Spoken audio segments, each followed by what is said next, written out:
papasukin muna natin si Mr. Nick Peñalosa. Kanig, magandang gabi sa'yo. Magandang gabi, Saldi. Yes. Si Engineer. Yes. Good evening, Sir Nick. Ay, parang pelikula, no? Kung kailan tapos na yung krimen, darating ang pulis.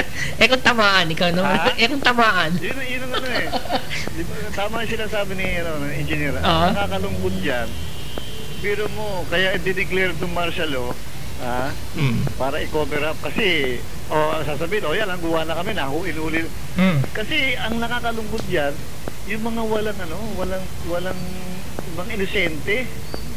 Yung mga inosente dumaan lang, pero mo nadamay. Ang sakit doon, kung ano-anong ginawa, binaon, pati mga sasakyan, parang talagang plano eh. Oo. Di ba? Opo. Tapos, ang isa pa, yung mayor, hindi raw siya makakatulog. Baka papunta sa Sedluk, alam mo naman Sedluk, review center na yan eh. Di ba, lahat naman lang pupunta niya, kamukha ni Jok Bulante, nanggaling dito, ang lakas pa sa Kalabaw. Pagtapak ng airport, ako sakit ng dibdib ko, di ako makahinga. Ngayon, kakandidatong sa bayan nila. Ang kakapali, kaya ewan ko ba? At isa pa, ako na lang, engineer, di ba? Ikaw, engineer kayo, di ba? Opo. Ang ibig mo sabihin, babalik ka sa pagka-estudyante? Di ba, kamukha ni GMA? Biro mo, naging senador, naging vice, naging presidente, naging DSW, ano pa. Tapos, delikadesa, tatakbo ng kongreso. Susunod na, tatakbo mo yun, barangay chairman naman. Walang kasiyahan. Kasi well-planted dyan eh. Nakakahiya. Sasabihin niya, para ako gumawa ng libro sa Book of Guinness. Ang paggawa ng Book of Guinness, ikinararangan, hindi yung ikinahihiya. Di ba? Opo. Biro mo, ka na, teacher ka, tapos principal, laging din. Tapos pabalik ka sa pagka-teacher, delikadesa, the most important eh. Yung kasabihan po na hanggang may makukuha ang pork barrel, wag hihinto. Correct! Tignan mo, buti pa nga, lagay pa nag-example, yung manok at saka baboy. Ang manok, pagka kahig ng kahig, bigsa kapunta. Pero ang baboy, patulak. Ano yun mo? Tsaka isa pa, huli na lang, isipin mo yung anak niya, walang ginawa sa second district Pampanga. Tapos ikaw, wala siyang ginawa. Ang ibig sabihin, oy anak, wala kang ginawa, ako naman. Pwede ba yun? Kaya nakakalungkot, kaya well-plan yan, merong hidden agenda yun. Ganun lang, ang tao, hindi nila na ngayon, mapapaligoy-ligoy pa. Okay, Saldi at saka engineer, salamat. Okay. Merry Christmas, engineer. Opo, salamat. meron pa tayo isang linggo. Thank you po. Sige. Okay, thank you very much, Kanik Peñalosa. Okay, yan ang opinion ni Kanik, Okay. So, sabi nga niya, yan ang masama nga, na parang pelikula nga, na matapos ang ratratan, saka darating ang rescue daw. Rescue nga yan, Okay, meron tayong text dito, engineer, Ang sabi ni Romuel, Romuel Alarcon, sabi niya, it's great to have an electoral college giving appropriate ratio and proportion in every provinces or even regional appropriation. Regards kay Sir Arthur. Ingat. Romuel Alarcon.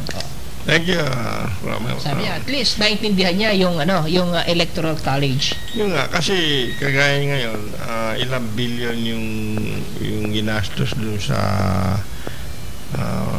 yung anong tawag doon, yung machine para magbilang ng result, kung electoral college, hindi kailangan yun. Di sana yung pera na yun nagamit na sa kabubuti ng mamamayan. Tama. Tapos kagaya yan, lumabas na nga doon sa Maguindanao, meron na palang nakahanda na mga sila, pandayan itong di ba? In fact, yung article sa dyaryo nung isang araw, yun daw pala kaya malakas ang patong dahil sa sila nandaya nung araw para kay GMA. Sabi, Tapos, natagpuan pa maraming armas na may tatak na galing sa military. So ngayon, sabi nila, sino yung nagbebenta nito mga armas sa mga ito? Oo nga yun yung phantom dictator. Oo nga, kasi kitang-kita, DND Arsenal. Meron pa 2009. Ganun kakorap ang may hawak ng military natin. sino yung may hawak na militar? Sila ngayon yung mga sekretarya dyan na nasa matataas na katungkulan. Tapos ang smuggling, sila rin nag-i-smuggling ng mga baril. So, ganyan ang problema nitong setup ng gobyerno natin. At kung matatandaan ko, yung paksa natin kaugnay sa Phantom Dictator, mukhang ang isang kaso niya nga yung yung parang nagpupuslit ng malalakas na kalibre ng baril na nasa refrigerator na empty, wala naman laman. Na mabibigat kaya natuklasan. Yeah. Nasa gilid pala. In fact, ang record kung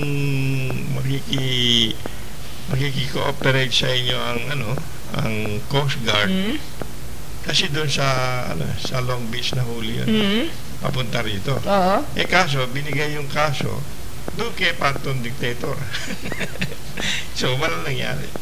Kasi siya may pakalanan. Hindi nila alam, siya pala yung may pakalanan. Wow, medyo magaling talaga. Medyo napapaglalangan niya. Kami, na-tiyempo na nandun kami nung nangyari yun. Kaya nalaman namin yung pangyayari na gano'n. Okay, mula naman kay Dennis Mohano, sabi niya, Good PM Saldi and Engineer Uy, endemic na ang poverty sa Pinas. How can we address it properly if we always defend in our outdated and antiquated system? Or some text missing. Well, ang number one na magagawa natin right now na hindi tayo asa sa gobyerno is pagsabihan natin ang mga kabataan na mag-isip sila bago sila magawa ng bata. Yan ba kakain ng 3 beses araw-araw? Meron bang pondo dyan para paminsan-minsan kailangan niya din na entertainment? Meron bang pondo yan kung magkasakit siya o na-disgrasya siya, ay may paggamot agad siya, hindi tayo aasa sa utang o hihingi sa ibang tao.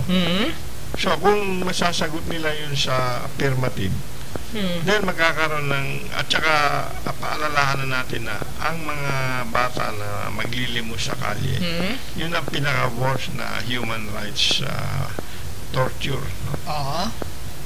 Kung gano'n na mag-isip ang mga kabataan, doon lang malaki na ang masosolve natin sa problema ng poverty.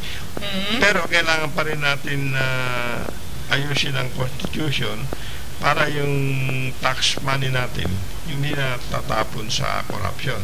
Kung hindi, nagagamit yon para gawain itong mga infrastructure tsaka yung parang talagang pinagkalaunan na pagkagastusan ng tax natin.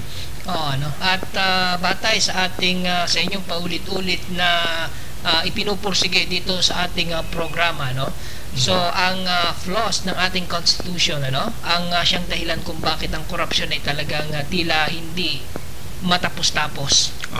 And then of course yung problema natin na paano kakalas kung itong mga religion naman mali yung tinuturo sa atin. Tayo parang alipin na tayo sa sinasabi ng religion. Pero dapat mamulat ang mata natin na maraming gumagamit ng pangalan ng Panginoon para sa kanilang pansariling interes.